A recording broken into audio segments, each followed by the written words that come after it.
So this is a new problem. After installing my HUDs, that passenger side turn arrow is lit up.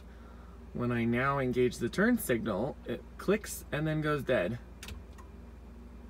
Nothing. Fully active, nothing. But the left side doesn't do it. Left side functions normally.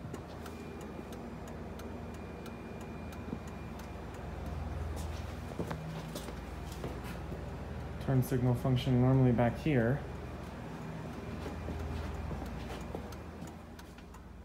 Then when I switch to the right-hand side, nothing. I wonder what happens when I put the 4-ways on.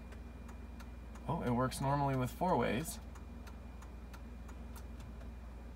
When I turn the lights off, the auto lights to off, it goes off.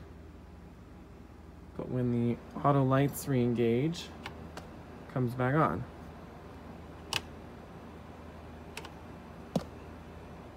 I don't get it.